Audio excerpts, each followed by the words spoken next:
To principal types of approaches in physics. हमारे physics के दो अप्रोच हैं, मेन दो अप्रोच, एक है यूनिफिकेशन, दूसरा रिडक्शन। यूनिफिकेशन का मतलब होता है किसी चीज़ को यूनिफाई करना, एक करना। तो यहाँ पर किसको एक किया, हमारे जो भी साइंटिस्ट रहे उनकी कोशिश ये रही कि जितनी भी हमारी नेचुरल फिनोमिना है उनको एक ही लॉ से डिफाइन किया जा सके, हमेशा उनकी ये कोशिश रही। दूसरा हमारा रिडक्शन है, रिडक्शन का मतलब होता है कम करना। तो इस अप्रोच में ये कोशिश की गई कि जितनी हमारी नेचुरल फिनोमिना है उनके लिए हमारी एक ही थ्योरी काम कर जाए, अलग अलग फिनोमिना के लिए कोई थ्योरी आई है वो हमारी उनकी प्रॉपर्टी देख करके और उसके हिसाब से वो एक ही हमारी थ्योरी काम करे अलग अलग फिनोमिना में, ठीक। और हमने यहाँ पर यूनिफिकेशन में क्या किया कि जितनी भी फिनोमिना है उनको एक यूनिवर्सल लॉ से डिफाइन करने की कोशिश की।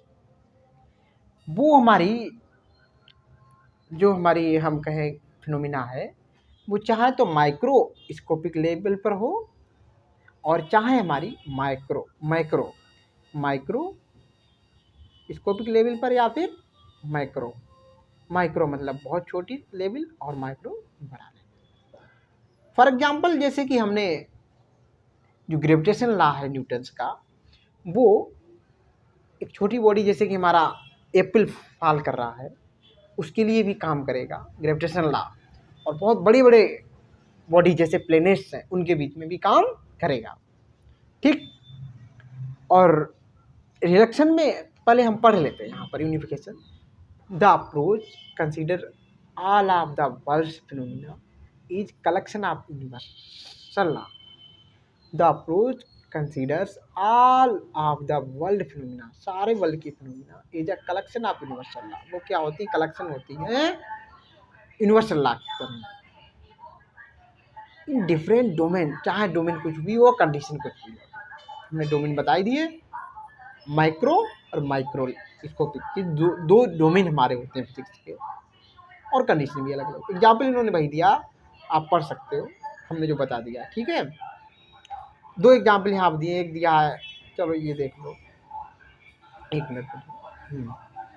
Electromagnetism law govern all electric and magnetic phenomena. जो हमारा मैग्नेटिज्म के लॉ है वो सभी इलेक्ट्रिक और मैग्नेटिज्म फिनोमिना है उनके लिए गवर्न होते हैं, उनको गवर्न करते हैं, ठीक है।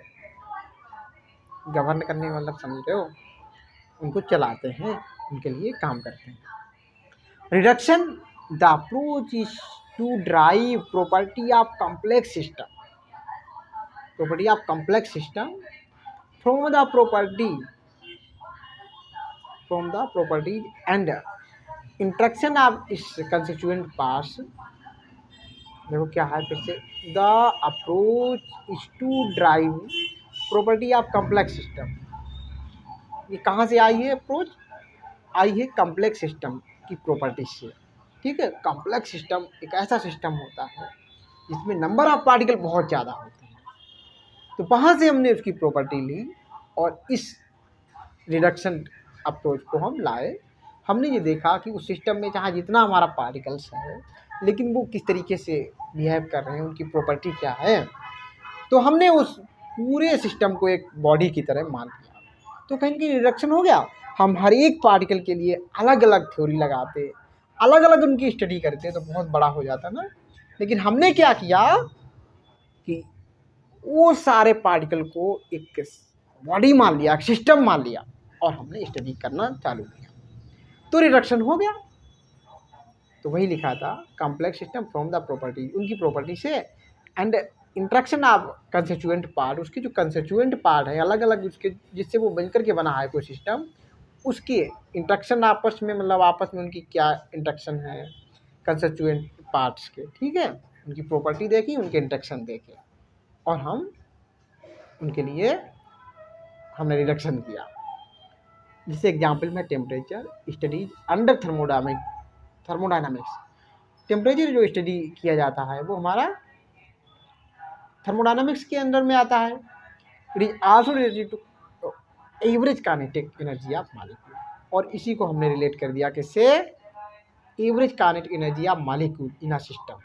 सिस्टम में सिस्टम में जो हमारी मॉलिक्यूल होते हैं उनकी काइनेटिक एनर्जी से। ठीक, तो जो काइनेटिक थ्योरी थी वो दोनों के लिए काम कर रही है, एक थर्मोडायनामिक्स में और दूसरा हमारी काइनेटिक थ्योरी, जो सॉरी हम कहें कि उसमें काइनेटिक एनर्जी, मॉलिक्यूल्स की काइनेटिक एनर्जी को एक्सप्लेन कर रहे हैं। समझ में आ गया? ठीक, अगला हमारा है impact and uses of physics.